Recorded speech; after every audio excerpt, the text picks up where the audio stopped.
And I've said this in the last two episodes, and I want to repeat it one more time. This is the first day that we're using brand new software. Whenever you use new software, you always run into problems, or at least I do.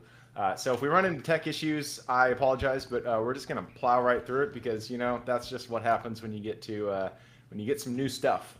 So it's a good day though because we got Matt Bowles with us on the podcast from the Maverick Investor Group.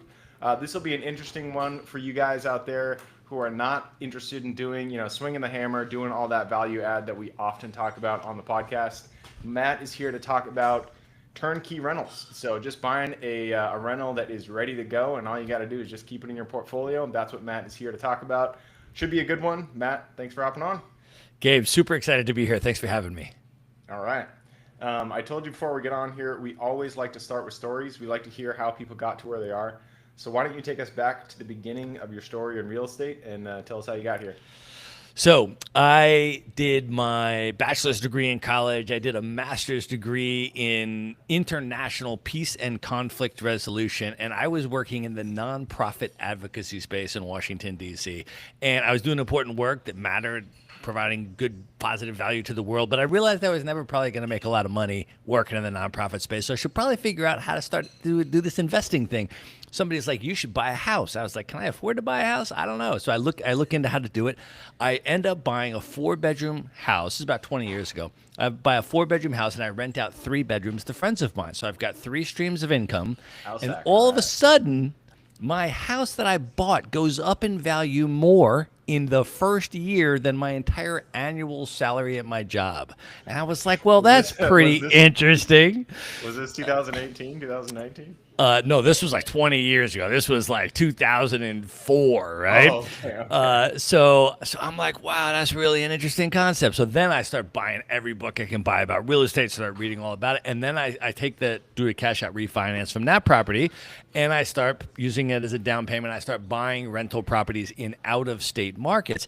And as I'm doing this, my friends are coming to me and they're like, dude, how are you doing that? How are you buying rental properties? Like, you work at a nonprofit. Like, how are you doing? Can you show us how to buy real estate? I was like, sure, I'll just show you how to do what I'm doing. So I start showing them how to buy the real estate that I'm buying. And as I was doing that, I started noticing that the real estate brokers that were helping us to find these deals were getting paid commission, but I wasn't the one paying it because the seller pays all the real estate commissions. And I was like, oh, that's cool. They're adding value. They're helping us buy these real estate and they're getting compensated, but I'm not paying it.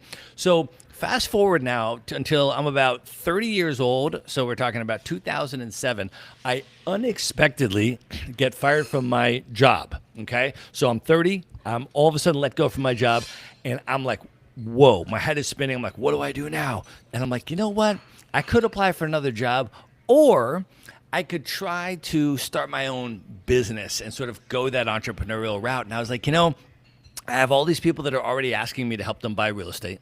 If I could just get a real estate brokerage license, start a real estate brokerage business, I could literally just keep helping my friends buy real estate, keep charging them nothing, and all of a sudden now start getting paid because I could make these referral fees or commissions from the sellers by helping people to buy these out-of-state turnkey rental properties. And so that is what I did. And then, of course, I realized another thing, which is that I didn't have all of the skills to build a business on my own. So I recruited 2 business partners, and the 3 of us together launched Maverick Investor Group in 2007. And the business model is, to this day, we've been doing the exact same thing for 18 years. We have one very specific niche specialty, which is that we help regular people buy out-of-state turnkey rental properties in the most investor-advantaged U.S. real estate markets, regardless of where they happen to live. And so we're talking single-family homes, sometimes 2 to 4 unit properties, but all residential stuff, mostly single-family homes, and they come fully renovated, long-term tenants already in place on a lease, local property management already in place so that you can own them from anywhere. You don't have to live near them, and you don't have to be the rehabber or the landlord. You can come in, do your inspection, and then close on a property that's already been renovated, it's already performing, and you can cash flow from day one. And that's what we've been doing for the last 18 years. Nice, man. I love it. That is a tried and true strategy. It's just buying those cash flowing properties and keeping them in your portfolio. Cash flowing properties, though, where I live here in Seattle, that is a myth. And so tell me, where, whenever people talk about buying turnkey rentals, something that you don't have to add value to in order to see the profit, I'm always like, where are you buying these? Because there's nothing up here in Seattle. So what are the markets that you look for when you're looking for turnkeys? The residents of Seattle are precisely our ideal clients and our ideal target market. Our clients are largely based in expensive markets like that, like California, like New York City, like places where there's no possible way you're going to get a reasonable cash flow on your property, and it's going to be exorbitantly expensive to buy it, right? So what we've done over the years, and I told you we've been in the game for a long time, we have the ability to operate in different U.S. real estate markets, right? And so at different points over the last 18 years, different markets have been more or less advantageous for real estate investors. And we've been able to help people buy in over a dozen different states. So right now, when we're recording this interview, a lot of the markets with the best cash flow dynamics are markets like Kansas City, St. Louis, Cleveland, Indianapolis, those types of markets, because when you look at the price to rent ratios in those markets, and then you also look at how low the property taxes and the expenses are and all of that, what it allows you to do is buy a turnkey rental property, so you are leapfrogging over all of that upfront risk that's involved with stabilizing the property and not collecting income as you're holding it and renovating it and doing all that stuff. You get to let somebody else absorb all that risk. You just come in at the end, inspect it, appraise it, do your due diligence, and then close on a performing property. And the key here is that you're able to buy a cash flowing property that positively puts money into your pocket from day one. So you're making money when you buy, and you're not needing to speculate on future home price appreciation and have that be the only way that you can make money. Because as soon as you buy and hold, right, if you're buying to hold and not to flip, all of a sudden that now activates 5 different profit centers, because you've got the potential for market appreciation. You've got the cash flow coming in every month after your tenant's rent covers your expenses. Your tenant's rent is also covering your mortgage and paying down your mortgage principal, so that's a third profit center. And if you're buying to hold instead of to flip, now you've got the most tax advantaged asset class in the United States. You can depreciate the structure of your property. You can do 1031 exchanges when you sell and defer all your capital gains tax. You can do all of that. And this is an important one, and probably the least understood profit center. When you buy to hold, you can actually profit from inflation, because home prices rise with inflation, rents also rise with inflation. And if you borrow a 30-year fixed rate mortgage in today's real dollars, you're paying them back in future diminished nominal dollars. So instead of inflation destroying your wealth, as it would if you kept your money in a savings account, now inflation is debasing your debt, and it's pushing your home price up and your rents up. So you've moved to the other side of the inflation equation. You can profit from that as well. Yep. Those are all great reasons to be investing in single family for sure. So you mentioned a few metros there. You said Kansas City, St. Louis, Indy. I own in Indy commercial assets, that we own self-storage facilities. And I know that Indianapolis has been, prices have been increasing there as well. Are you still seeing, those metros that you mentioned? What kind of cash flow do you generally see for somebody to buy, a 3-2? It's just a regular 3-bedroom, 2-bath house. Yeah, so let's talk about that. So for people that live in super expensive markets like California, some of these numbers might sound amazing if they've never looked into it, but you can buy a 3-bedroom, 2-bath, single-family home in a nice suburban area with the yard, majority owner-occupied community, still for around $150,000 US, fully renovated. And so for people, for people that live in, I lived in Los Angeles for 7 years, right? For people that lived in LA, they're like, dude, that's, you could buy 10 houses like that in Indy for the price of one in Southern California. And the total rent that you can get from those 10 houses is going to be so much greater than the rent you'd be able to get for the one in California, that's why people are interested in this concept of geographical arbitrage. If you just take your real estate investing dollars, and instead of putting them in one of those very expensive markets that do not have optimal price to rent ratios, and you move them to another market that has better price to rent ratios, now all of a sudden you're getting a much better return on your investment. So we're getting, I mean, to talk about cap rates, probably about a 7% cap rate on these types of 150K single family rentals. And that's including an estimate for maintenance and vacancy, probably about a 7% vacancy, 5% maintenance estimate, let's say, in addition to your other expenses. That'll come out to around a 7% cap rate. And that's kind of what we're getting in most of those markets. Obviously, if you leverage it and you use financing, your cash on cash return, and you have all those other metrics going on. But yeah, the thing is, home prices are going up, but guess what else is going up? Rents. Yeah. In a lot of markets, that's for sure. When I first got started in real estate, I listened to this guy, Matt Tiriel, out of California, and his big thing was you flip in expensive markets and you buy in cheap markets. And so he was flipping. I think he lived in LA. He was flipping in LA, putting the money out there I think he was investing in Ohio, and that makes a lot of sense to me, especially if a cap rate, a 7% cap rate. Still, is that so? That's a 7%. Oh, but you're buying, I guess, turnkey, and so you're not doing any effort there. So that's still pretty good.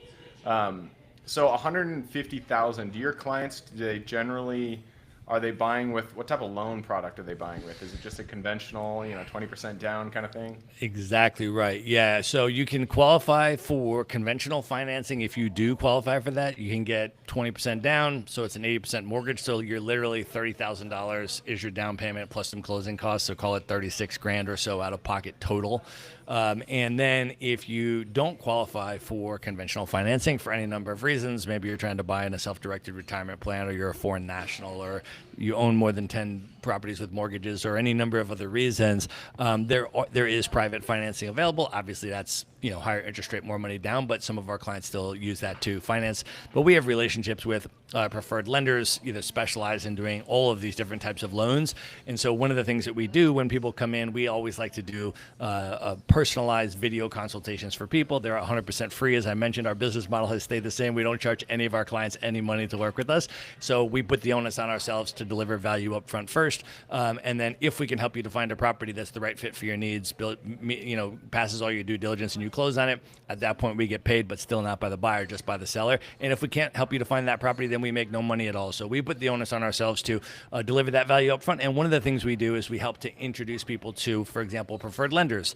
They can pre-qualify for financing at no expense and learn what rate they would qualify for, what their monthly payment would be, what their closing costs would be. And we can help them get all set up with all that as they're preparing and looking at properties. Sorry, I was choking on my water there for a second. That sounds good. Apologize.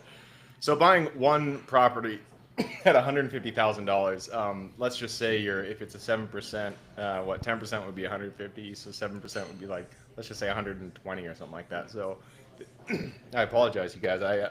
I took a drink of water and then I breathed it in, and that is not what you want to do when you're doing a podcast.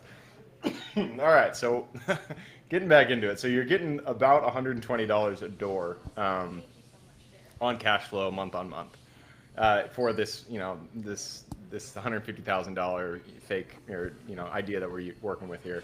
That doesn't seem. I mean, that's not something you can retire on. That's not something you can it's a little bit of money, but you mentioned there's other reasons to buy real estate. But a lot of times, at least what I'm looking for, I'm just looking for cash flow. Appreciation is a bonus. All that other stuff is a bonus. I invest for cash flow only. So do you generally see people coming, have people come to you for portfolios? Do you sell off portfolios? Or do people generally just do the one-on-one? Yeah, I mean, usually what we're helping people to do is to build their portfolio. So depending on where they are, that's one of the reasons we do the consult. So we say, okay, sometimes people are just getting started. So they just want to get into their first, then their second, then their third property, and kind of at the very beginning of building their portfolio. And so a lot of times that's, using up your first 10 conventional mortgages that you have available to you from the bank. And so you're in how many properties can you afford to buy per year based on your situation and your finances and your projections. So we help people kind of map out a whole plan that's right for them. If someone's coming to us at a more advanced stage of their real estate investing journey, again, we'll see where they are now. Sometimes people are doing a 1031 exchange and they want to come in and they want to buy multiple properties. properties. And so, for our clients, a lot of it is about building a portfolio of performing single family rental properties. And there's a number of reasons for that. I mean, a lot of our clients like the single family portfolios as opposed to an apartment complex for a number of reasons, right? One of them is that you can diversify across different markets. You can diversify, and then you can do a segmented liquidation strategy when you're ready to sell. Maybe you want to sell a couple of them, but not all of them, right? So you have the choice to do that, prune any ones that aren't performing, maybe sell any like super performers that went up in value a lot. And you just have a lot more of that latitude as well as the diversification. And when you're going to sell a single family home, you can sell that to an owner occupant, a primary resident, someone that's going to pay full retail price for it and actually live in that property. So you're sort of building in a retail exit strategy as well, instead of needing to sell it to another investor who's probably going to want a deal and all of that kind of stuff. And so, a lot of our clients like those portfolios for that reason, but plenty of our clients also diversify, right? They buy some commercial stuff. They might buy some, different asset classes, and that they also want to buy, and residential buy and hold is just one portion of their portfolio, and that's cool too. So that's why we like to get to know people, understand what their strategy is, and then we can help them to fulfill their goals in whatever way is best for them. Nice, I like it. So for your guys' own portfolio, do you stick to single family, or do you guys also go into commercial? Yeah, no, totally residential, no commercial with us at all. And so that's really, we've chosen to just kind of have that be our niche, right? Like there's a lot of companies out there that are like, oh, we can do anything. We can do a REIT, and we're building a REIT, and we're doing commercial, and we're doing residential, and we're doing this, and we're doing that. And we do it all, right? And for us, we're like, you know what? We just want to have one niche specialty. And that's what we do. And so for people that want to buy and hold turnkey residential property in these particular investor advantaged markets from anywhere, that's what we do, and they know to come to us. And if somebody wants to buy commercial, or they want to do, some other part of real estate, I mean, there's plenty of things that are profitable to do in other areas of real estate also. I don't knock any of those. I will refer them out to other friends of mine or other companies or other people that specialize in those things, and those people refer their clients to us when they want, turnkey single family residential. So that's been our specialty, that's been our niche, and that's what we're helping our clients do. Yeah, well, good on you guys for sticking to it. That's one of the most difficult struggles I deal with, is the shiny object syndrome, because there's so many different ways to make money in real estate. I've just self-storage, mobile home parks, RV parks. That's what I'm buying. That's what I'm sticking to. But I always get torn away. Like industrial sounds fun, flipping land sounds fun, short-term rentals, all this stuff. It all sounds fun. But you guys have stayed the course, and that's really where you make where you really make an impact. Once you focus in on one thing, you get good at it, and then obviously you're paid for it. So that's awesome to hear. I just took a peek at the clock. It looks like we have run it down, and so it's time to jump into the quick question round. Are you ready? Let's do it. Let's do it.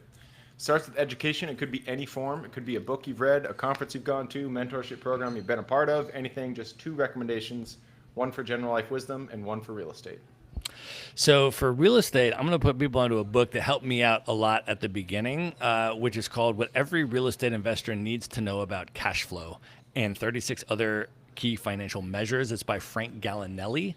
And for me, that was really important, just to get the fundamentals of like understanding how to actually analyze property, what the important financial metrics are, and how to really look at that. So that's a book I would put people onto. And then in terms of non-real estate, just sort of a lifestyle book that was really impactful for me. It was called The 4-Hour Work Week by Tim Ferriss, which I read the day it came out in 2007, because that was the year I was starting my business. And I was like, man, this is a really important take on entrepreneurship. And so I've been able to run a lot of my business remotely and travel the world quite a bit, and all of that, much of it inspired by that book. So those are the 2 I'd put people onto. Nice, good ones. Yeah, Tim Ferriss, I like his stuff. He wrote one, shoot, I can't remember. It's something Titan. Some of Titans. Tools of Titans. Yes, yeah. But it's a great book, because it's just little excerpts, and so you can put it by the toilet and just read it when you got stuff going on. And absolutely. All right, next question is for your younger self. Let's go back to the Matt who was just getting started. I think you said in 2004 or 5 or something like that. Yes. Go back to him, look him in the eye, give him one piece of advice moving forward.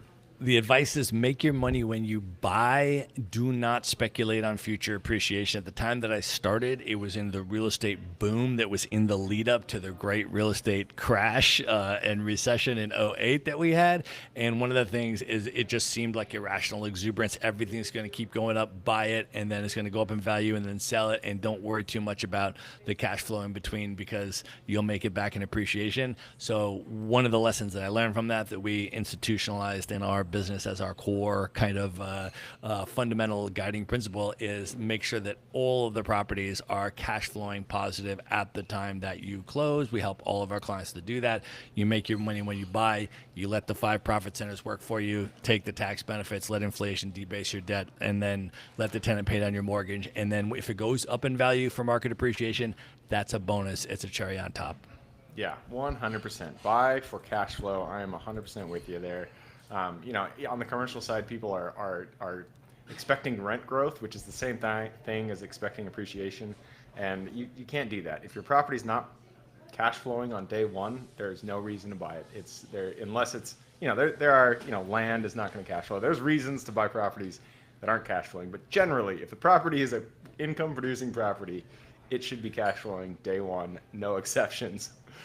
All right, I like that. Next question is about the U.S. It's a big place. There is a lot of opportunity out there. You've already given us 3 metros. I want you to narrow it down to your single metro that you're most excited about investing in today. Ooh, I would say just recently over the last couple of years, my business partner and I have both bought for our personal portfolios in St. Louis, Missouri, and that has just been a really powerhouse rental market. The rents have been incredibly strong. They have gone up really substantially over the last 2 years, and it's been one of the most popular markets among our clients. So if people haven't focused on that market, I would maybe put people onto that one. Yeah, St. Louis is a good one. There are people have sent me deals there, and the houses are literally like $10,000. It's insane. Obviously, they need work, but there are some areas in St. Louis that are just insanely cheap, and I just boggles my mind how cheap they are. But good, that's a great call out there. Moving us on to the last question, second to last question. This is lessons learned. Not every deal that we get into goes the way we expect it. In fact, many times things go wrong, and that is when we get to learn lessons. So what was a deal that went a little bit sideways for you, and then what was the lesson you pulled from it? Yeah, it was getting exactly what I said before in terms of like buying stuff that wasn't cash flowing in the lead up to the great recession or real estate crash of '08, and then finding yourself underwater when that happened, and then having to navigate through that and figure it out, and do short sales and all of that kind of stuff, and then all of a sudden that becomes the massive learning experience that allowed us to then formulate this business model where we would base it on these real estate fundamentals and these real estate principles where like you and I both agree on, Gabe, make your money when you buy, have it cash flow from day one, and then you don't have to worry about what the market's going to do up and down in the short term because you're already profitable. 100%. All right, that takes us to the last question. This is for the listeners. You've given us a lot to think about. I'm sure people want to reach out, get in contact with you. This is a 2-parter. Where can they find you, and then what can they expect when they reach out? Yes, would love to connect with everyone here. If folks, I have put together some free stuff for your listeners, Gabe. Folks can go to MaverickInvestorGroup.com/REIC. Stands for Real Estate Investing Club. And if you go there, there's going to be a few things there for you. Number one is a free video consult with Maverick. You can just sign up for that. Grab a time on our calendar. We would love to connect with you, learn about your real estate investing goals, buying criteria, answer questions for you, and support you in your real estate investing journey. And then there's also some other just cool free stuff there. We do a lot of free educational content. So I've recorded some webinars that you can watch there for free. One of them is with one of our clients that built a 64 property portfolio, single family rentals around the country, and how exactly he did that. And it kind of takes you through that. Sort of the question you were asking, Gabe, about the scaling of that kind of real estate investing. There's also stuff there on, the tax, real estate tax strategy, real estate investing, insurance myths, and what to look out for there, and that sort of thing. So there's a bunch of free content there. Go to MaverickInvestorGroup.com/REIC. You can see it all there. And if anybody just wants to shoot me a personal email, it's just Matt, MATT, @Maverick investorgroup.com, and would happy to connect with all of you. And just let me know you can't do Gabe, and you get the red carpet treatment at Maverick. There you go. I'll put that link in the show notes. So if you guys want to reach out, all you got to do is click the little more in the description. It'll pull down that full description, and in there you can find Matt's links. All right, man. That wraps it up. Thank you very much for hopping on the show. Gabe, thanks so much for having me, man. Appreciate it. Absolutely. For everybody who's with us today, thank you guys for showing up. You are the reason we do this. So if you guys have any questions, reach out to me, Gabe at therealestateinvestingclub.com. If you guys want to support the show, just leave us a review. Other than that, I hope you guys have a great week. Keep rocking real estate, and I look forward to seeing you on the next episode.